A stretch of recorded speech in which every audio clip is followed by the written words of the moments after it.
Hala, nakakatakot naman itong binibenta kong gummy snake. Parang totoong ahas. Pero kapag nakita to ni Friends tsaka ni Iska, panigurado bibili yun. Kaya magbibenta ako nito. Dito muna kayo magtutuhog lang ako.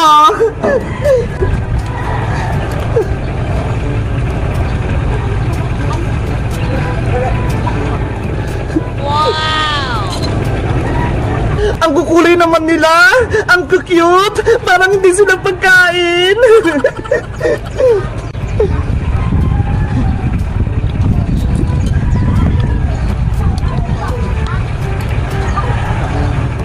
Ayan! Ready na yung mga gummy snake ko. Pwede ko na silang ibenta. Gummy snake! Gummy snake kayo dyan! Bumili na kayo ng parinda kong gummy snake! Bebang! Bebang! Pabili ako ng parinda mo! O, Iska! Ikaw yung unang bibili! Ano pala yung binibenta mo, Bebang? Ito gummy snake na nakalagay sa stick! Hala! Nakatakot naman yan! Ahas! Hindi naman tutunay na asi. Gummy candy lang to, Iska. Ganun ba? Sige, pabili ako ng isa. Okay, ito 5 pesos yan. Wow, parang as nga. Ang sarap, ang tamis. Sabi ko sa'yo masarap yan Bebang, pabili pa ako ng isa. Eto bayad ko. Ay, dalawa na bibili na Iska. Ang galing ko. Ay, Iska, eto na yung gummy stick mo. Yes, dalawa na yung gummy stick ko. Bebang, uwi na ako Iska, pag nakita mo si Princess o kahit sino, sabihin mo, may tinda akong gummy stick para may benta ako. Okay, sasabihin ko si Princess. Bye-bye, Bebang. Yes, may benta na ako. Gummy snake! Gummy snake! Bumili lang kayo ng paninda ko. Ang sarap ng gummy snake ni Bebang. Nasa na kayong mga hinog na bunga ng mulberry? Gusto kong kumain. Gutom na ako. Ay, nandun si Princess. Nanguha ng prutas. Tatakutin ko siya nitong gummy snake ko. Ay, ito! Pwede na to!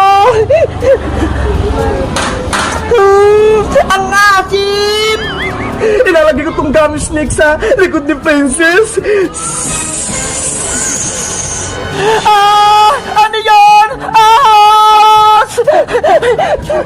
Nanay! May malitas dito! Nakatakot! Si Princess! Takot na takot! Umalis ka dito! Oh no! Lagot! Yung gummy snake ko! Princess! Prank lang yun! Hindi yan tunay na ahas! Ano? Hindi yan ahas! Gummy snake lang yun Sayang naman! Inapakan mo na! Gawis ka! Prank mo pa ako! Alam mo namang takot ako sa ahas Sorry naman, Princess! Ang cute kasi ng paninda ni Bebang na gummy snake Akala ko hindi ka matatakot! Ay! Paninda yan ni Bebang! Oh, sa kanya ko to binili. Gusto ko rin yan tikman, Iska. Kaso, wala akong pambili. Dahil na-prank kita, Princess, ililog din na lang kita ng gummy snake. Ito 10 pesos. Bumili ka ng dalawa. Wow! Thank you, Iska. Sige, bibili na ako kay Bebang. Si Princess, ang bilis. Tumakbo ka agad. Bebang! Bebang! Princess, halika rito. May paninda ako. Bebang, pabili ako ng gummy snake katulad ng binili ni Iska. Eto ba? Oh, ayun nga. Gusto ko bumili ng dalawa. Eto, bayad ka 10 pesos. Okay, eto na yung gummy snake mo, Princess. Ay, ang cute nila. Hindi sila nakakatakot. Kahit mukha kayong ahas, kakainin ko kayo. Ang sarap! Ang tamis! Nagusto mo ba yung paninda ko, Princess? Oh, Bebang! Ang sarap! Gustong gusto ko! Ako nga din! Titikman ko! Ang tamis nga! Wow! Guys, gusto niyo din ba bumili ng paninda kong gummy snake? Mag-comment lang kayo kung nakatikim na kayo nito. Bye-bye! La la la, baby, matulog ka na. Si papa mo, pumuntang Maynila. Si mama mo, naglalaba. Princess anak, patulogin mo na yung kapatid mo. Kanina pa yung umiiyak. Ayaw niyo pong matulog, Nay. Kanina ko pa siya inihili. Gandaan mo kasi yung pagkanta para makatulog na siya. Kayo na lang po kasi magpatulog sa kanya. Pagod na po ako. Tignan mo, may nilalaban ako rito. Ikaw na mag-asikaso sa kapatid mo. Ano ba yan? Baby, matulog ka na kasi. Gusto ko na maglaro sa labas eh. Kung ayaw mo, tatakutin kita. Ah! Hi, Princess. Kapag nabangungot ang kapatid mo, dahil tinatakot mo siya, malalagot ka sa akin. Ba't ba kasi ako pinagbantay nyo, Nay? Hindi naman ako marunong mag-alaga eh. Nasaan ba si tatay? Pumasok si Tatay Boyong mo sa trabaho para may pambili tayong bigas at ulam. Baby, matulog ka na kasi. Maglalaro na ako sa labas. Ayun, nakatulog na siya. Pwede na ako maglaro. Oh no! Princess, saan ka pupunta? Maglalaro na po ako, Nay. Nakatulog na po si baby. Sige, basta balik ka agad ha. Walang magbabantay sa kapatid mo. Apo, Nanay Bebang. Hay nako, ang hirap pala maging nanay-nanay. Ang daming gawain sa bahay. Nakakapagod. Tapusin ko na nga lang itong nilalaban ko. Yay! Nakalabas na ako!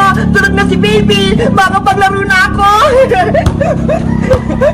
Wow! Princess! Aling Iska! Kayo po pala yan! Nakapasyal po kayo!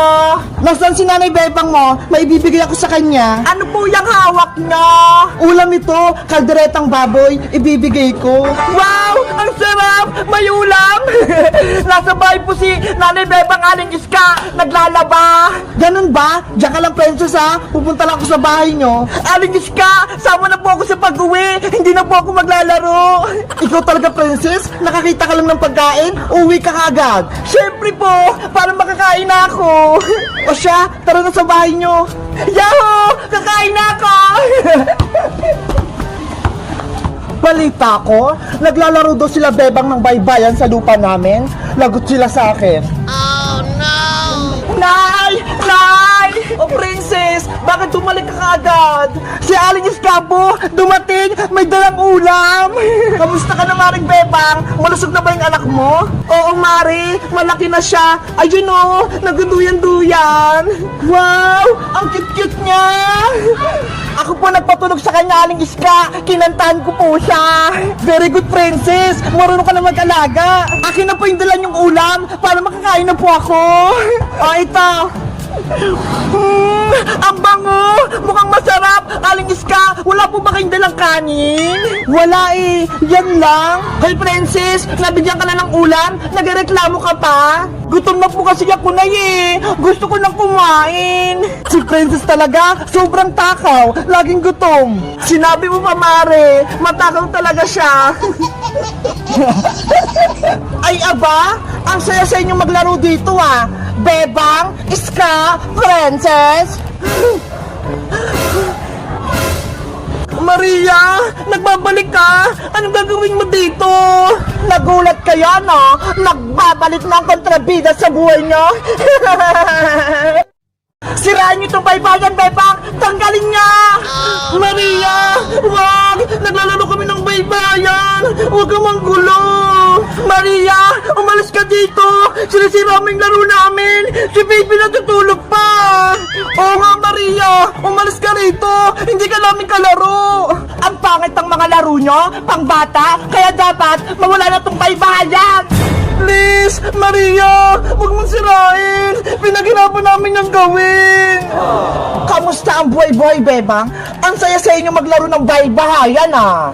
Okay lang naman ako! Ikaw, bakit ka nandito? Oo nga, Maria! Bakit nandito ka pa? Pumunta ka ba rito? Para manggulo na naman? Tumahimik ka nga, Princess Bungenge! Hindi ko ang kinakausap ko! Ay aba, ang tapang mo ah! Gusto mo bang makatikim? Princess, huwag ka namang away! Hindi naman nang away si Maria eh! Mabuti pa si Iska, mabait. Ikaw, princess, masama na nga yung mukha mo, masama pa yung ugali mo. Aba, ginagalit mo talaga ako ah! Princess, tama na yan! Kumalma ka! Swerte mo, inawat lang ako ng mga kaibigan ko. Kung hindi, malalagot ka talaga sa akin, Maria. Wala kang nagawa na. Maria, bakit ka ba naparito? Anong gagawin mo?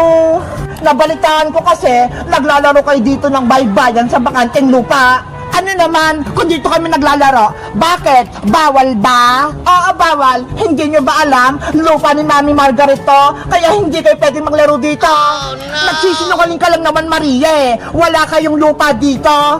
Hindi ako nagsisinungaling, no? Nagsasabi ako ng totoo. Bebang, totoo ba? Lupa nila Maria at nung kinakatayo ng baybayan natin. Oo, Iska, kay Tita Margaret tong lupa, kaya magkatabi kami ng bahay. Diba? Sabi ko sa inyo, lupa namin to, kaya bawal kayo maglaro dito. Kahit na hindi kami aalis dito, Maria, porket sa inyo yung lupa, papalisin mo kami rito. Tama si Princess, dito kami naglalaro, kaya hindi kami aalis. Bebang, pagsabihan mo nga itong dalawa mong kaibigang madudunges, umalis kayo dito. Pero Maria, naglalaro lang naman kami dito ah. Wala kaming ginagawang masama, kaya payagan mo na kami maglaro dito sa lupa nyo. Sinabi na nga bawal eh, nakikinig ba kayo? Sabi ni Mami Margaret, palisin ko na kayo dito. Ikaw talaga Maria, lagi ka nang gugulo, ikaw yung umalis dito. Umalis ka dito, umalis ka dito, umalis ka dito. Matigas talaga yung ulo nyo ah, sisirain ko na itong baybayan na to. Ah, si baby, Nanay Bebang, tulungan mo kami. Maria, tama na, huwag kang manggulo. Wala na kayong baybayan, Bebang, kaya umalis na kayo dito. Maria, nakikiusap kami, huwag magsirain yan. Amin tong lupang to, kaya bawal kayo maglaro. Mabuti na lang, ligtas kami ni baby. Yung baybay namin, wala na, sira na. Yung baybay namin, nasira na, naguho na, wala na kaming baybayan. Yan yung nararapat sa inyo, Bebang. Matigas kasi yung ulo nyo. Ang sama-sama mo, Maria. Ubod ka ng sama. Ginugulo mo yung baybayan namin. Sinabi ko na kasing bawal maglaro dito eh. Pero hindi kayo nakinig sa akin. Kawawa naman si Poyo. Nahirapan siyang gumawa nito eh. Tapos sinira lang ni Maria. Huwag ka magkalala, Nanay Bebang. Ipapaayos ulit natin yan kay Tatay Boyong. Hindi na kayo pwede magpatay ng baybayan dito. Bakit ba ang sumasama mo, Maria? Wala naman kami ginawang masama sa iyo, ah. Anong wala? Nakalimutan mo na, Bebang? Diba? Pinakulong mo kami ni Mami Margaret, tapos pinahuli mo kami sa barangay Tanad. Kasalanan niyo naman yan, Maria, kasi pinalayas niyo si Bebang sa bahay nila, kaya hinuli kayo ng barangay Tanad. Hindi namin deserve makulong, kaya magigant kami sa inyo. Lalo ka na, Bebang. Hindi ako papayag na saktaming Nanay Bebang ko. Ako yung makatabat mo, Maria. Nanay-nanayan mo si Bebang, Princess. Ay mukha kang matanda eh. Para kang lola. Ikaw talaga, Maria. Naghanap pa ng away, no? Sige, lumapit ka, Princess. Papatulan din kita. Ay aba, matapang ka talaga ha. Etong sayo. Ah! Princess, wag! Sayang! Aray ko! Yung mata ko! Na black eye! Lagot ka, Princess! Nasuntok mo si Bayang! Tatay Boyong! Sorry! Hindi ko sinasadya! Ano ba kasing nangyayari dito? Bakit kayo nag-aaway? Boyong! Si Maria! Sinira niya yung baybayan natin! Wala na tayong laruan! Ano? Yung bahay natin? Wala na! Tingnan mo! Giniba na ni Maria! Yung mga poste! Tinumba niya! Pinaghirapan ko itong gawin eh! Tapos sinira lang!